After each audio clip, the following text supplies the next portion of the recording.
A short video looking at the defunct Willington Power Station in Derbyshire.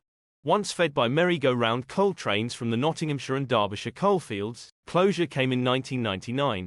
Despite being closed for 25 years, the cooling towers still remain.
"14 miles away, can be seen Ratcliffe-on-Soar Power Station. The last coal-fired power station in the UK. At the time of this video, it is scheduled for closure in September 2024.